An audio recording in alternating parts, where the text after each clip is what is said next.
I should have known my life was over the moment the doctor said, "You're pregnant," because nothing about that word belonged to the girl I used to be. The fluorescent lights above me buzzed softly, too bright, too clinical, making everything feel unreal as I stared at the grainy black and white screen like it might change if I blinked hard enough, like I could rewind time 3 months to the night everything started. Back when my biggest worry was whether I'd make enough tips to cover rent. Back when my hands only shook from exhaustion and not fear. Back when I still believed I had control over my own life. I remember the smell of burnt coffee and cheap perfume clinging to my uniform, the weight of a full tray digging into my wrist as I weaved through tables in a crowded downtown diner just past midnight, the kind of place where businessmen loosen their ties and pretend they're not being watched, where waitresses like me learn to smile no matter how tired we are. My name is Lily Carter, 24 years old, working double shifts to keep my father's debts from swallowing us whole. And that night felt like any other until the air changed, subtle at first, like the room had taken a breath and forgotten to exhale. I didn't notice him right away, not until the chatter softened and the manager straightened his posture like someone important had just walked in, and when I turned, balancing a tray of drinks, I saw him sitting in the corner booth, dressed in a dark suit that looked like it belonged in a different world, a world far removed from cracked vinyl seats and flickering neon signs. He didn't smile, didn't wave, didn't even look impatient like most customers did. He just watched, his gaze steady and unreadable, like he already knew something about me that I didn't, and for a second, just 1 second, I forgot how to breathe. I told myself he was just another customer, another man with money and expectations, but something about him didn't fit, not the way the room seemed to orbit around his presence. Not the way even the loudest voices lowered without being asked, and definitely not the way my chest tightened when his eyes followed me across the floor. I kept my distance at first, focusing on refills, orders, anything that didn't involve walking up to that table. But eventually, I had no choice, and when I did, when I finally stood in front of him with my practiced smile and asked if he needed anything, his response wasn't what I expected. He didn't look at the menu, didn't glance at the clock. He just leaned back slightly, studying me like I was part of a puzzle he was slowly solving. And then he said my name, quietly, like it already belonged to him. I should have walked away, should have ignored the chill that ran down my spine. But I didn't, because girls like me don't get to walk away from things we don't understand. Not when bills are overdue and the future feels like a closing door. I didn't know then that he wasn't just a man in a suit, that his world was about to collide with mine in a way I could never undo. I didn't know that by the end of that night, everything I thought I owned, my choices, my freedom, even my name, would no longer be mine. And I definitely didn't know that the life growing inside me would tie me to him in ways neither of us planned. Because 3 months ago, I was just a waitress trying to survive, and he was just a stranger sitting in the corner, waiting for the moment my world would fall into his hands. I did not ask how he knew my name because something in his voice told me the answer would only make things worse, and the way he said it, calm and certain, like he had been saying it for years, made my fingers tighten around the tray until the glasses rattled softly against each other. I forced a smile anyway, the kind I had practiced in mirrors and long shifts, and asked if he wanted coffee or something stronger. But he did not answer right away. He just kept looking at me, not in a way that felt inappropriate. Not even in a way that felt curious. It was something colder, something deliberate, like he was measuring the weight of my existence against something only he could see. I told myself I was overthinking it, that men with money always acted like the world belonged to them. But when he finally spoke again, it was not to order food. It was to say, "You should not be here this late." And I almost laughed because I had been here every night for the past 6 months and no one had ever cared. I told him it was my job, that some of us did not get to choose comfortable hours, and for the first time, something shifted in his expression, not quite amusement, not quite approval, but enough to make my heartbeat stutter. He nodded once, like he had expected that answer, and then he ordered black coffee, no sugar, no cream, simple, controlled, exactly like everything about him, and I turned away faster than I should have, telling myself it was just another table, just another customer, even though my hands would not stop shaking as I poured his drink. The rest of the diner faded into background noise after that. Orders blurred together. Conversations lost meaning, and no matter where I moved, I could feel his presence like a shadow that refused to leave. I caught myself glancing over more than once, hating that I did, hating even more that every time I looked, he was already looking back. It made no sense. None of it did. And I told myself it would end when he paid his bill and walked out like everyone else.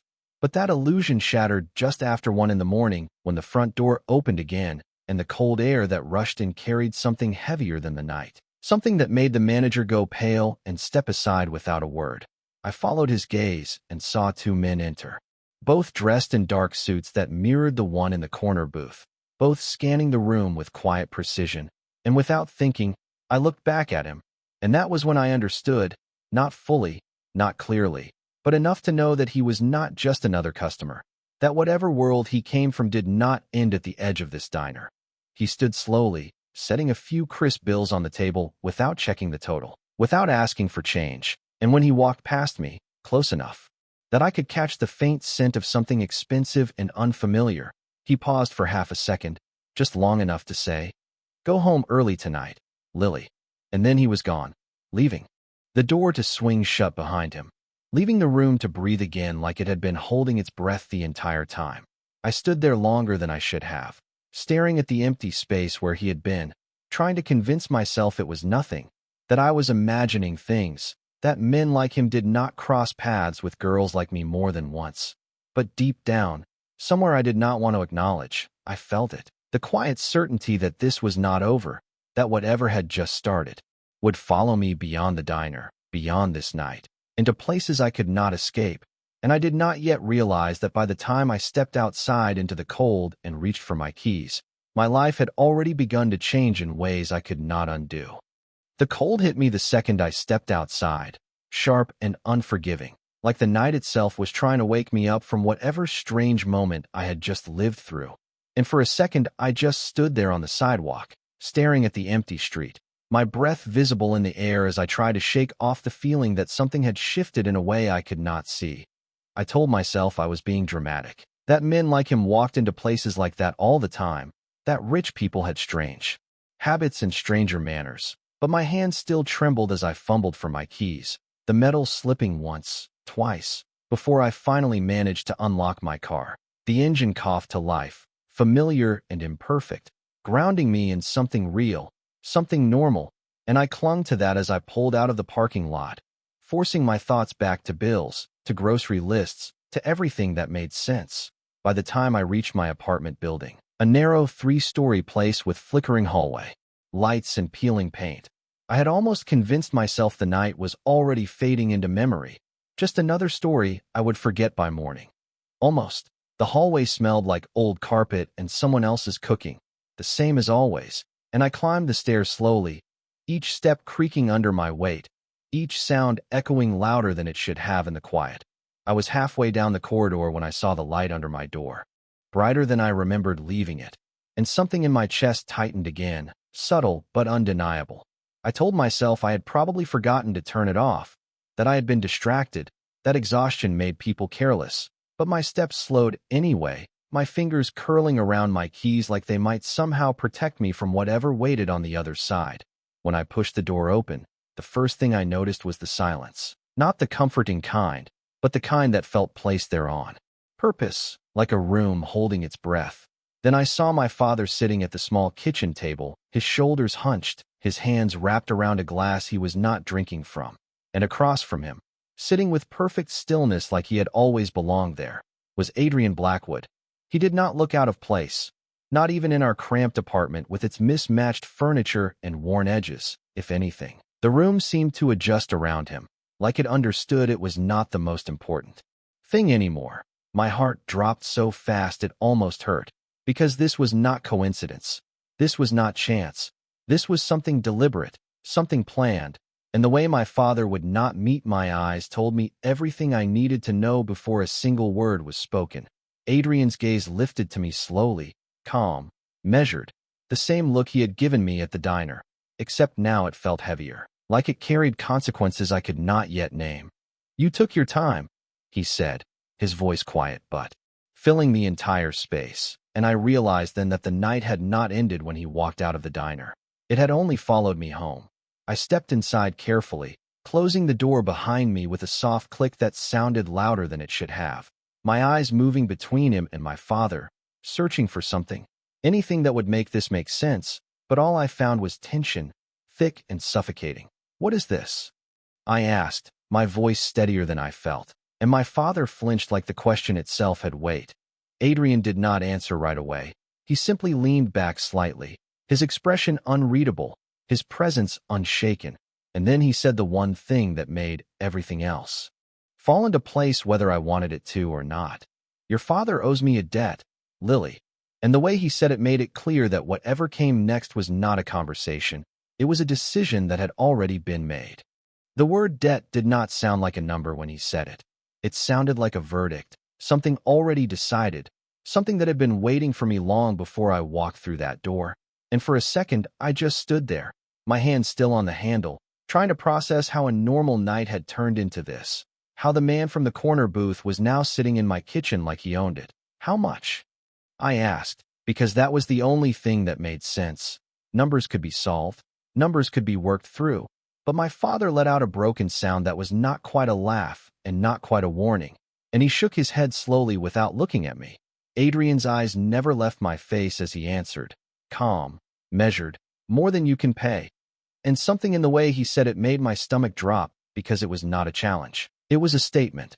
I stepped further into the room, forcing myself to breathe, forcing my voice to stay steady, telling him I worked, that I could take extra shifts, that I could find a way, because that was what I had always done. I found a way, but he just watched me, patient, almost curious, like he was waiting for me to realize something on my own. "You misunderstand," he said finally, and those two words felt heavier than anything else he had said so far, because they carried finality, because they told me I was still thinking in a world that no longer applied. My father finally spoke then, his voice rough, uneven, telling me to stop, telling me it was not that simple. And when I looked at him, really looked at him, I saw something I had never seen before, not just fear, but resignation, like he had already accepted whatever was coming. "What did you do?" I whispered, and he could not answer, could not even meet my eyes, and that silence told me more than any explanation ever could.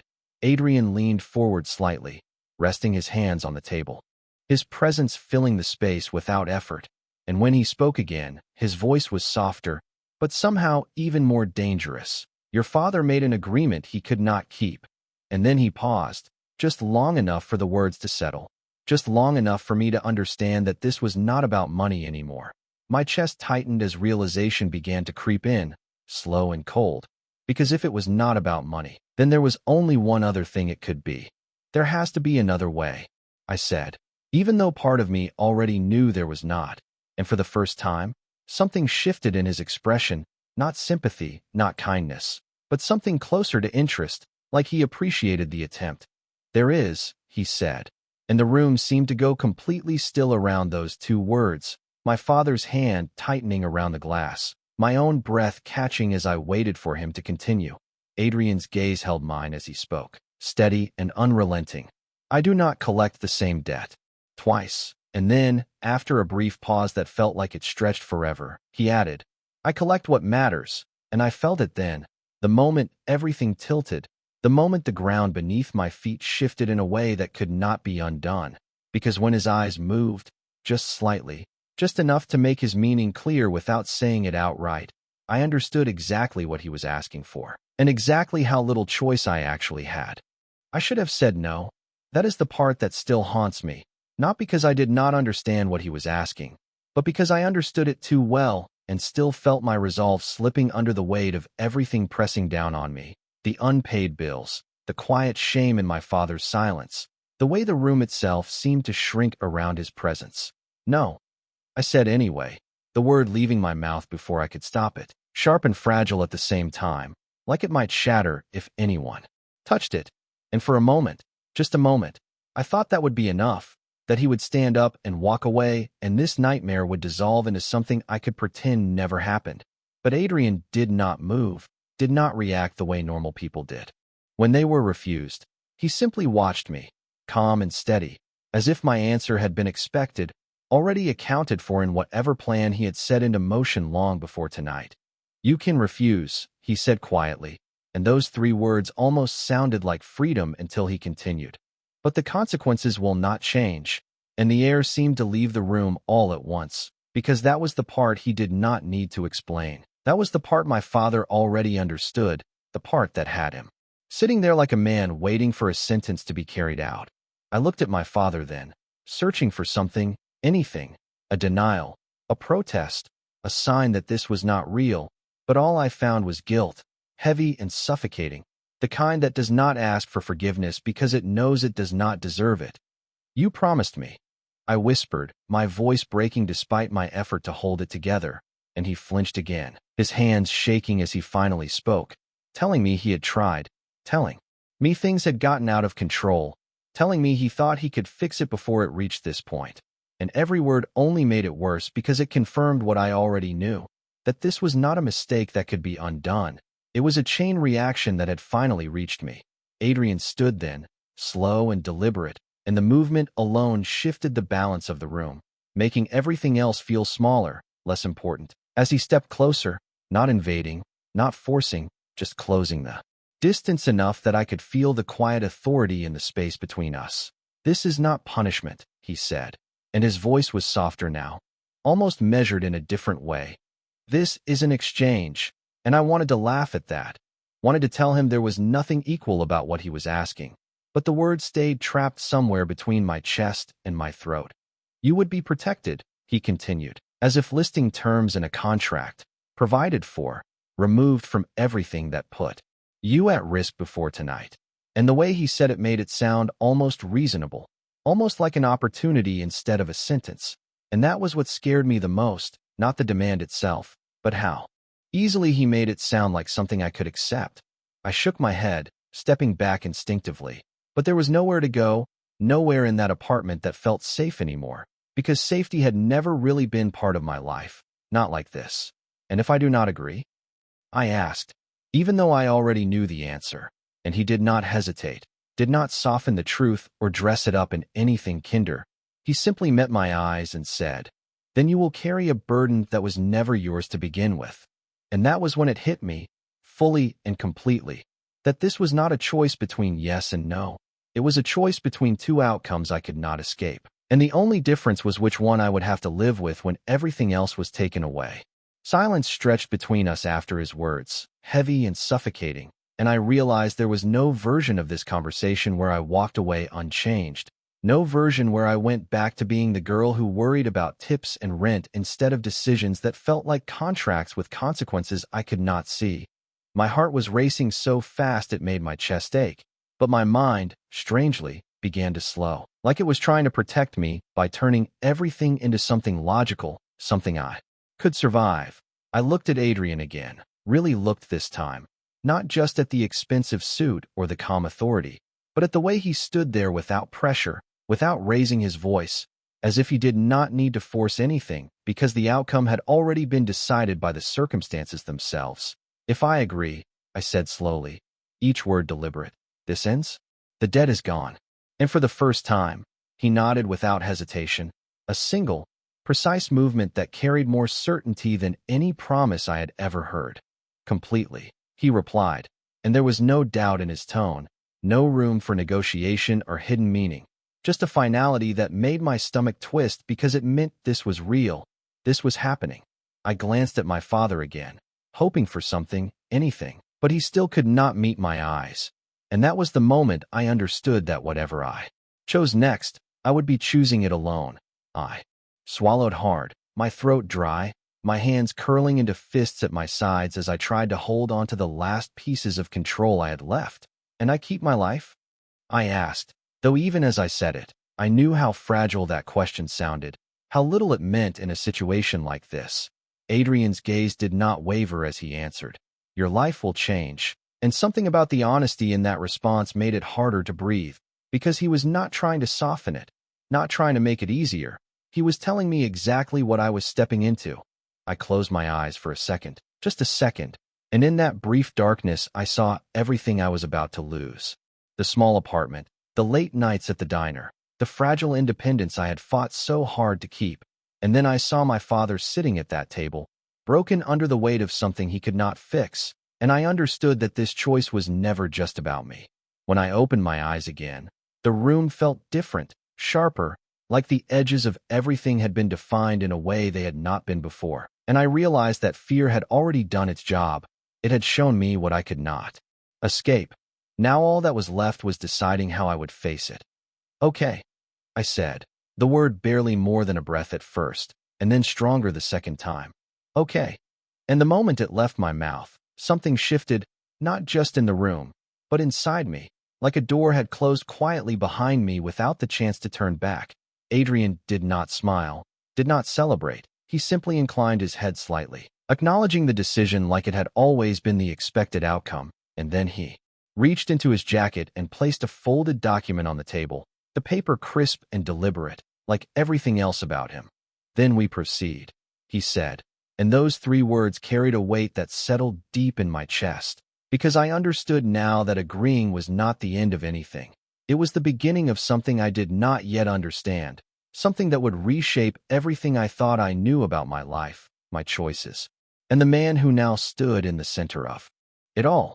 The paper looked heavier than it should have, like it carried more than ink and signatures, like it held the weight of everything I had just agreed to without fully understanding. And for a second I did not move, just stared at it lying there on our worn kitchen table, so out of place against the scratches and stains that told the story of a life I was about to leave behind. "Read it," Adrian said, his voice steady, not impatient, just certain, and I realized then that he was giving me something I had not expected, the illusion of control, the chance to see the terms even if the outcome would not change. My fingers felt cold as I reached for the document, the edges sharp against my skin, grounding me in something real as I unfolded it slowly, my eyes scanning lines of text that were precise, formal, distant, like they belonged to a world I had never been part of. It was exactly what I feared and exactly what I expected, a legal agreement outlining a marriage, responsibilities, conditions, everything structured and defined in a way that made it feel less like a life decision and more like a transaction. I swallowed hard, forcing myself to keep reading even when the words began to blur, even when the reality of what I was holding pressed down on me harder with every second.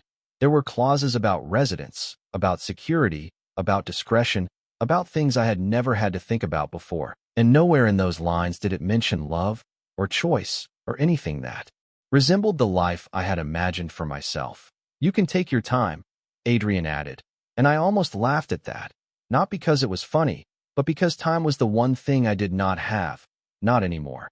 I glanced up at him briefly, searching for something in his expression, regret, doubt, anything human that might make this easier to understand.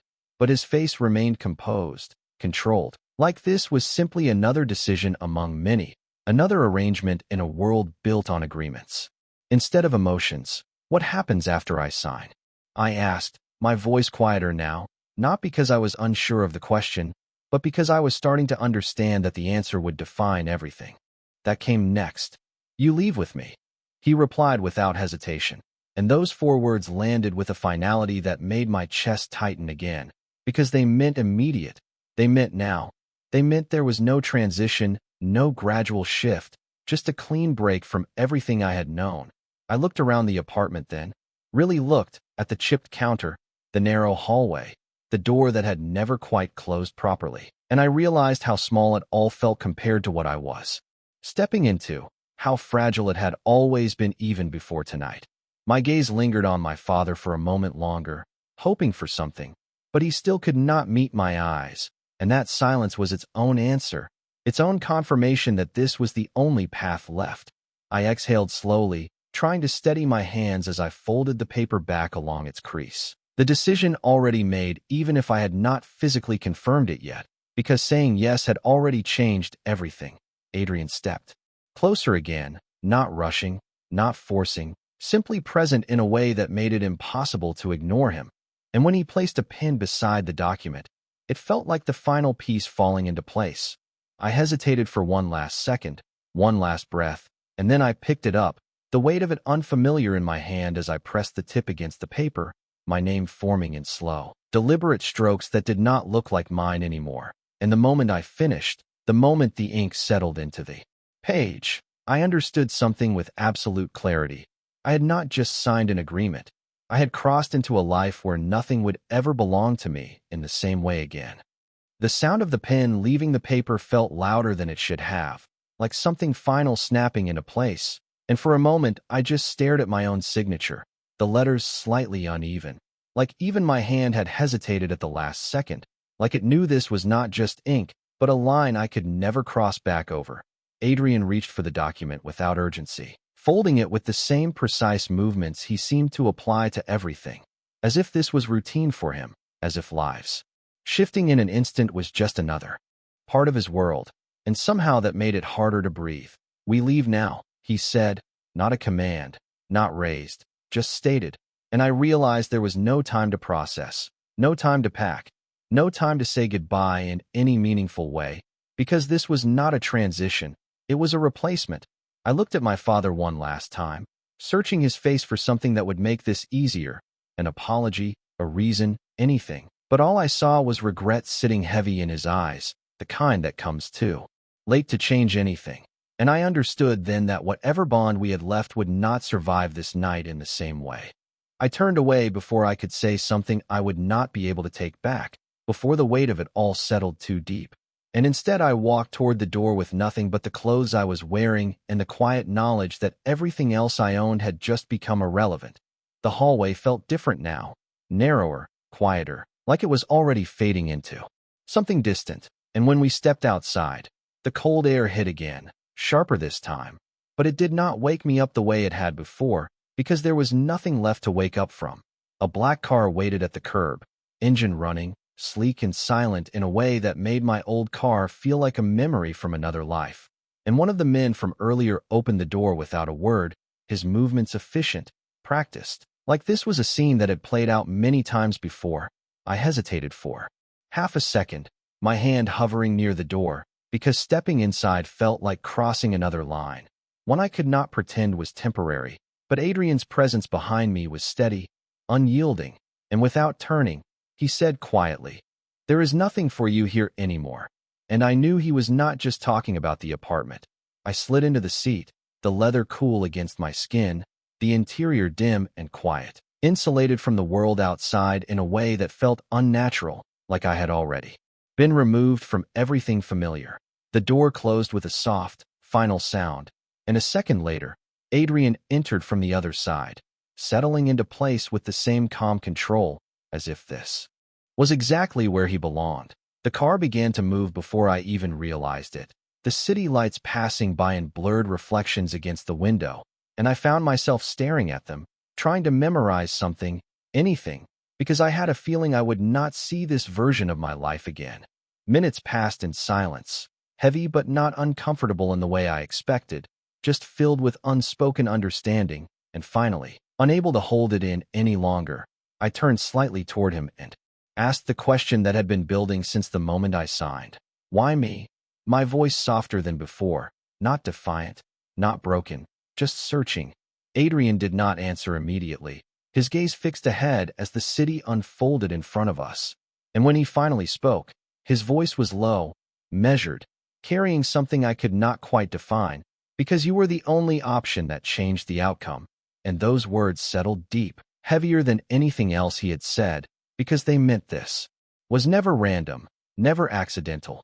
This had been decided the moment our worlds touched, and now there was no separating them again. The city kept moving outside the window like nothing had changed, like there was still a version of me walking those streets with a paper cup of coffee and a shift waiting at the diner. But inside that car, everything felt suspended, like time had slowed just enough for me to feel every second of what I had just done. I leaned my head back against the seat, the leather cool against my skin, and closed my eyes for a moment, not to sleep, but to hold on to something familiar before it slipped too far away. When I opened them again, the skyline had shifted, taller buildings replacing the worn edges of the neighborhood I knew, lights sharper, cleaner, more distant, and I realized we were leaving my world behind piece by piece. The car turned smoothly into a gated entrance I had never noticed before, the the kind of place you only saw from the outside, never expecting to cross into. And as the gates opened without hesitation, I felt that same quiet certainty settle in again. This was not temporary. This was not a mistake. This was exactly where I was meant to end up, whether I wanted it or not. We pulled up to a building that did not look real in the way my old life had been real, all glass and stone and silence, like it had been designed to keep the outside world out completely. And when the car stopped, I hesitated again, just for a second, because stepping out meant accepting that there was no going back. Adrian stepped out first, his movements calm, controlled, and when he looked at me, there was no pressure in his expression, just expectation, like he already knew I would follow, and I did, because at this point, what else was there to do? The air felt different here, quieter, heavier in a way that made every sound more noticeable. My footsteps, the soft click of the car door closing, the faint hum of the city somewhere far below.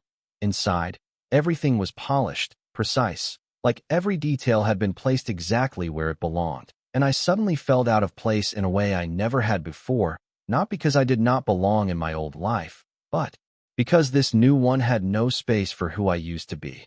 "Your room is prepared," Adrian said as we moved through the space, his voice steady, giving information, not asking, and I nodded even though I had not asked for a room, had not asked for any of this, because questions felt useless now.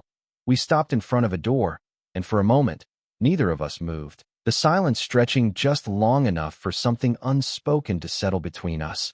And then he added, quieter this time, "You will have everything you need." And I almost believed him, because everything here suggested that nothing was out of reach, except the one thing I had actually wanted, which was choice. I pushed the door open slowly, stepping into a space that was larger than my entire apartment, clean, untouched, waiting, and I stood there in the middle of it, unsure of where to go or what to do, because nothing in my past had prepared me for a moment like this. Behind me, I heard his footsteps pause, and then his voice again, softer than before, but no less certain. "Get some rest, Lily." And there was something in the way he said my name this time. Not ownership exactly, not yet, but something close enough to make my chest tighten. I did not turn around as I answered, because I was not sure what I would see if I did, and instead I let the silence fill the space between us again, because silence had become the only thing that felt safe.